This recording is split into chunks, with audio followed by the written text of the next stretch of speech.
कभी आप हिंदू समाज पर संकट की बात करें तो ऐसे ढेरों हिंदू बहस करने आ जाएंगे कि कोई संकट नहीं है, माहौल खराब मत करो। हमेशा हिंदू ही मिलेंगे जो आपकी बात दबाने का प्रयास करेंगे। वो आपको बताएंगे कि सब ठीक चल रहा है, हिंदू धर्म हजारों वर्ष में नष्ट नहीं हुआ तो आगे भी नहीं होगा। ऐसी बातें समझाने वाला कोई मजहबी व्यक्ति कभी नहीं मिलेगा, क्योंकि उनको पता होता है कि क्या चल रहा है और आगे क्या क्या करना है। वो आपसे बहस करने में टाइम खराब नहीं करता। हिंदुओं को खत्म करना उनके मजहबी कर्तव्य का सबसे महत्वपूर्ण भाग है। प्रश्न उठता है कि हिंदुओं के मन में ये कैसी बात बैठी हुई है? माहौल खराब होने का ये भय आखिर क्या है? ये कहां से आया है? हिंदुओं को क्यों लगता है कि माहौल खराब नहीं होना चाहिए? वास्तव में इस डर की जड़ इतिहास में छिपी हुई है। इस्लामी इतिहास की सबसे महत्वपूर्ण घटनाओं में से एक है उमर का सुलहनामा। इसे अंग्रेजी में पैक्ट ऑफ उमर कहते हैं। इस्लाम के दूसरे खलीफा उमर के समय में सीरिया के ईसाइयों और खलीफा के बीच ये सुलहनामा हुआ था। ये समझौता सीरिया के ईसाइयों ने लिखा और उन्होंने स्वयं को इस्लाम से सुरक्षा मांगते हुए कुछ शर्तें स्वीकार की। ये शर्तें ये थीं: हम अपने नए पूजा स्थल नहीं बनाएंगे और पुराने टूटे पूजा स्थलों की मरम्मत नहीं करेंगे। अपने पूजा स्थलों में ऊंची आवाज में प्रार्थना नहीं करेंगे और मुस्लिमों के क्षेत्र से गुजरते हुए संगीत नहीं बजाएंगे। कभी किसी काफिर को इस्लाम में कन्वर्ट होने से नहीं रोकेंगे और किसी भी मुस्लिम को अपने रिलीजन में कन्वर्ट करने का प्रयास नहीं करेंगे। हमारे पूजा स्थल हमेशा मुस्लिम पर्यटकों के लिए खुले रहेंगे।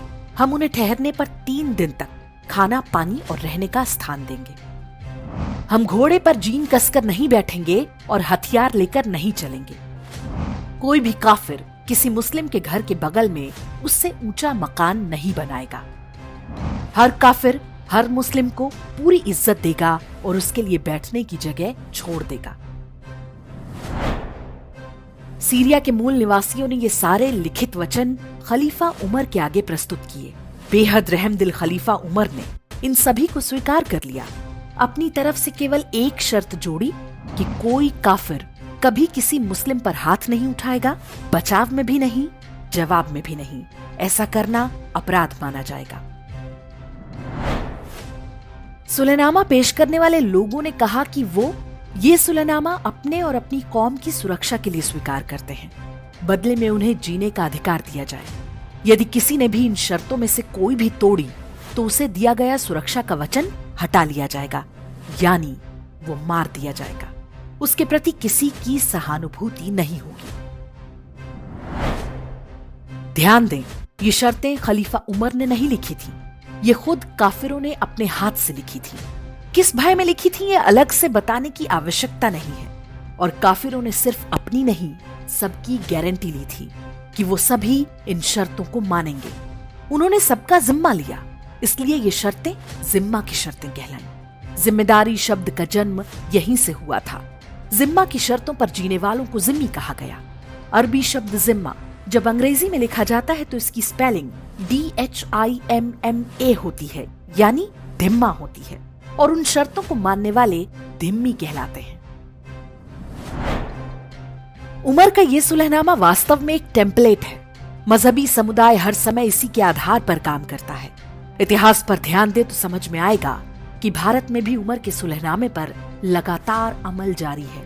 हर बार कोई धिम्मी आगे बढ़कर सुलहनामा प्रस्तुत करता रहा है। मुगलों के अत्याचारों से लेकर मोपला नरसंहार और उसके बाद देश के बंटवारे तक ये क्रम आज भी जारी है। जो लोग कहते हैं कि हिंदुओं पर कोई संकट नहीं, चुप रहो, कुछ बोलो मत, माहौल खराब हो जाएगा, ये वही धिम्मी हैं जिनके अवचेतन मस्तिष्क में आज भी डर बैठा हुआ है। इस डर के लिए वो हर कीमत चुकाने, हर समझौता करने को तैयार हैं।